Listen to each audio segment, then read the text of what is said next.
আমি বলতেছি না যে তারা দুর্নীতিবাজ, আমি বলছি না, প্রশ্নবিদ্ধ।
বিহামদিহি।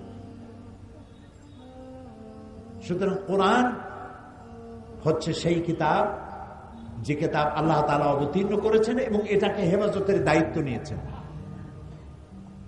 ইনজিল, জাবুর, তাওরাত কে নাজিল করেছেন? আল্লাহ সুবহানাহু। আর এটা আল্লাহ তাআলা। ইনজিলে, তাওরাতে, জাবুরে কোথাও নাই যে আমি এটাকে হেফাজত করব। কিন্তু কোরআন শরীফ সম্পর্কে আল্লাহ তাআলা কি বলেছেন?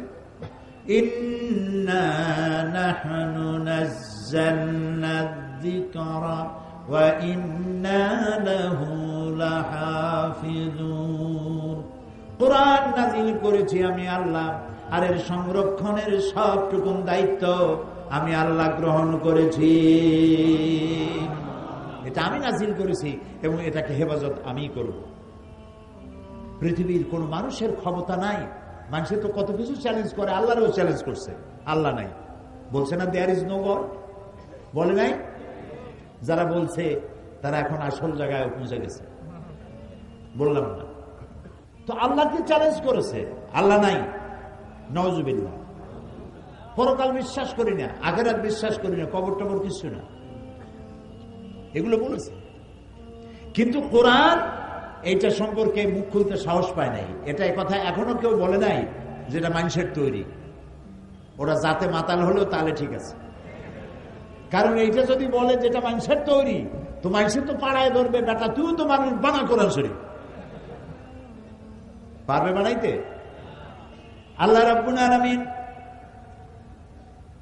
প্রথমে চ্যালেঞ্জ করলেন যারা কোরআনকে মানুষের বানানো নবী করিম সাল্লাল্লাহু আলাইহি ওয়াসাল্লামকে জেনে শিখাইছে, অথবা তিনি কবি হয়ে গেছেন, এইসব কথা বলে যখন তারা বলতেছিল, আল্লাহ রাব্বুল আলামিন তখন চ্যালেঞ্জ করেছেন, যদি পারো কোরআনের মতো করে একখান কোরআন বানাও। এই চ্যালেঞ্জের মোকাবেলা কেউ করতে পারে নাই। এরপরে রাব্বুল আলামিন এই চ্যালেঞ্জকে আরো হালকা করে দিয়ে আল্লাহ রাব্বুল আলামিন বললেন, গোটা কোরআন না পারো, কোরআনের সূরার মতো করে 10টা সূরা বানাও। এটার মোকাবেলা কেউ করতে পারল না। সবশেষে এই চ্যালেঞ্জকে আরো হালকা করে আল্লাহ রাব্বুল আলামিন বলেন, ইন কুনতুম ফি রাইবিম মিম্মা নাযালনা আলা আবদিনা, আমার বান্দার করে যে কিতাব আমি অবতীর্ণ করেছি যদি সন্দেহ হয় যেটা তার বানানো, ফাতু বিসূরাতিন মিন মিসলি, তাহলে কোরআন শরীফের সূরার মতো করে ছোট্ট, কোরআনের সর্বকনিষ্ঠ সূরা যেটি, এই সূরার মতো করে ছোট্ট একটা সূরা বানাও। এই চ্যালেঞ্জ কত বছর হলো? 1400 বছর পার হয়ে গেছে, আজও এইটার মোকাবেলা কেউ করতে পারে নাই, ভবিষ্যতে পারবে না। কিয়ামত পর্যন্ত কোরআন শরীফের মতো সূরা তো ভালো, এরকম একটি আয়াতও কেউ তৈরি করতে পারবে না। তাহলে বোঝা গেল এই কোরআনের এই যে চিরন্তন, এই কোরআন যে চিরন্তন, এই চিরন্তনতা এটাই কোরআনের মুজিজা, এবং এটা যে আল্লাহ, এটা সব থেকে বড় প্রমাণ। কিয়ামত পর্যন্ত এটার সমকক্ষ কোনো কিতাব আসে নাই, আসবেও না। এখন এই কিতাবকে আল্লাহ রাব্বুল আলামিন পৃথিবীর মানুষের হেদায়েতের সর্বশেষ গ্রন্থ হিসেবে আল্লাহ তাআলা অবতীর্ণ করেছেন। কোরআন পড়ো, কোরআন বোঝো। আমি যখন বিদেশে যাই, বাইরে যখন প্রোগ্রাম হয়, আমি তখন সেখানে বলি যে আপনারা যারা সেখানে, তো মুসলমান থাকে, ইহুদি থাকে, খ্রিস্টান থাকে, বৌদ্ধ থাকে, হিন্দু থাকে, বিভিন্ন জাতির লোকেরা থাকে, তা আমি বলি কোরআনে কারীমকে আপনাদের মুসলমান হওয়ার দরকার নেই। মুসলমান হওয়ার জন্য কাউকে দাওয়াত দেই না, কারণ আমি আমার নিজের ঘরই তো সামলাইতে পারতেছি না। যারা মুসলমান আছে দাবি করে, তারাই তো পরিপূর্ণ মুসলমান হওয়ার জন্য যেসব কোয়ালিটি দরকার সেই কোয়ালিটি নাই। কাজে আরো বাইরের থেকে বোঝা বাড়ায় লাভ কি? কাজে আপনাদের মুসলমান হওয়ার প্রয়োজন নাই, হইলে সেটা আপনারা হন, সেটা ভিন্ন কথা। কিন্তু আমি বলি না যে মুসলমান আপনাদের হওয়া লাগবে। আমি এই কথা বলি, আপনারা যদি মুসলমান নাও হন, শুধু যদি কোরআন শরীফের আইনগুলি মেনে চলেন, তাহলে দুনিয়ায় শান্তির গ্যারান্টি পাবেন, পরকালের গ্যারান্টি আমার কাছে নাই। ওইটা আল্লাহ কি করবেন আমি জানি না, কিন্তু দুনিয়ার শান্তি যে পাবেন এই গ্যারান্টি দেওয়া যায়, কোনো সন্দেহ নাই যদি কোরআনের আইন মানেন। মুসলমান হওয়ার প্রয়োজন নাই, শুধু আইন মানেন। তারা প্রমাণ চাইল, দুই একটা প্রমাণ দেন। আমি বললাম 3টা প্রমাণ দেই। তারা শুনতে চাইল, আমি প্রমাণ দিলাম। 1 নম্বর বললাম সুদ। সুদ এটি হচ্ছে মারাত্মক একটি হাতিয়ার, পুঁজিবাদী শোষণের জঘন্যতম হাতিয়ার। এটি হচ্ছে গরিবদের কাছ থেকে নেও আর ধনীদেরকে দাও। এই সুদভিত্তিক অর্থনীতি যেসব দেশে চালু আছে, সমস্ত দেশগুলি গরিবরা শোষিত হয়, চাই সে গরিব মুসলমান হোক, হিন্দু হোক, খ্রিস্টান হোক, বৌদ্ধ হোক। আর আল্লাহ তাআলা এই সুদের ব্যাপারে কি বলেছেন? ওয়া হাল্লাল্লাহুল বায়আ ওয়া হাররামার রিবা। আমি সুদকে করেছি হারাম আর ব্যবসাকে করেছি হালাল। আর সুদের অপকারিতা বর্ণনা করে আল্লাহ তাআলা বলেছেন ফাইন লাম তাফআলু ফাযানু বিহারবিন মিনাল্লাহি ওয়া রাসূলিহি। সুদ হচ্ছে এত বড় মারাত্মক অপরাধ, এই অপরাধ থেকে যদি বিরত না থাকো তাহলে আল্লাহ এবং রাসূলের পক্ষ থেকে তোমাদের বিরুদ্ধে যুদ্ধের ঘোষণা রইল। নাউজুবিল্লাহ বলুন। নবী করিম সাল্লাল্লাহু আলাইহি সাল্লাম বলেছেন সুদের মধ্যে 70টি গুনাহ। কয়টা গুনাহ? তার ছোট্ট গুনাহ হলো নিজের গর্ভধারিণী মাকে নিকাহ করা। নাউজুবিল্লাহি মিন যালিক। এখন এই জঘন্যতম হাতিয়ার সুদ, যারা এনজিওর কাছ থেকে লেনদেন করেন তারা বোঝেন যে সুদের মজা কি। সুদের সুদ তস্যচুদ সুদ, চক্রবৃদ্ধি আকারে সুদ দিতে দিতে আসল টাকা সুদ সহ বহুবার ফেরত দেওয়ার পরেও সুদের থেকে মুক্ত মানুষ হতে পারে না। মারাত্মক, জঘন্য। আল্লাহ তাআলা এটাকে হারাম করে দিল। এখন যদি রাষ্ট্র আইন করে এই সুদকে বন্ধ করে দিয়ে, যদি সুদভিত্তিক অর্থনীতি বন্ধ হয়ে গিয়ে যদি যাকাত ভিত্তিক অর্থনীতি চালু হয়ে যায়, তাহলে এর দ্বারা উপকৃত হবে কি মুসলমান না হিন্দু, খ্রিস্টান, বৌদ্ধ? সবাই হবে। বলেন, বলেন না, জবাব দেন না। সবাই হবে। গেল 1 নম্বর।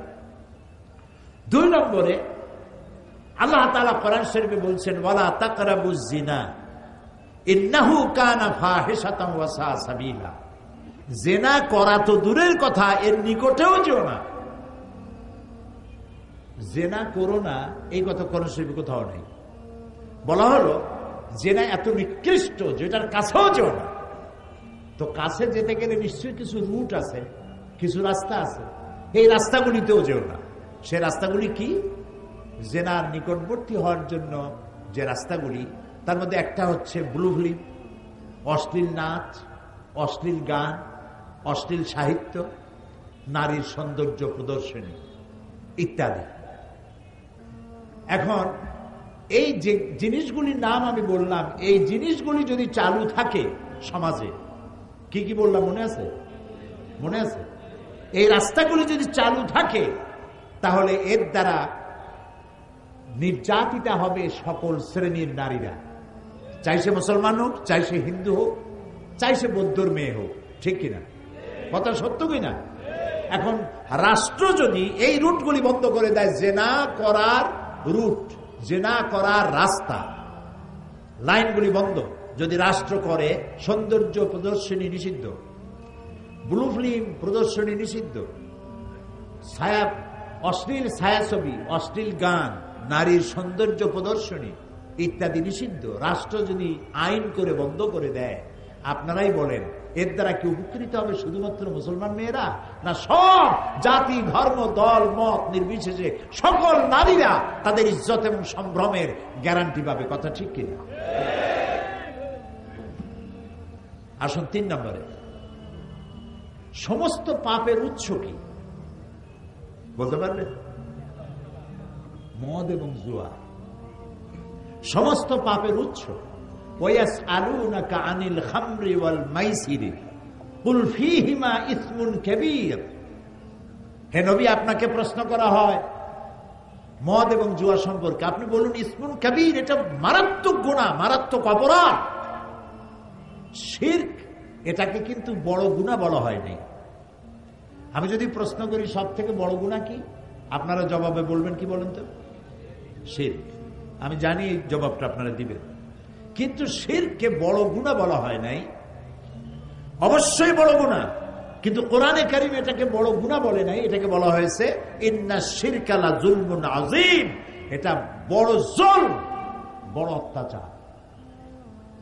জুলম কারে বলে উলামায়ে কেরাম জানেন, ওয়াদউশ শাই ফি গায়রি মুহাল্লি। জুলম বলা হয় যে জিনিসটা যেখানে রাখার সেখানে না রেখে অন্য জায়গায় রাখার নাম হলো, বলেন, জুলম। যেমন এই চশমাটা রাখার জায়গা কোথায়? চোখে, আমি এখানে রেখে দিলাম,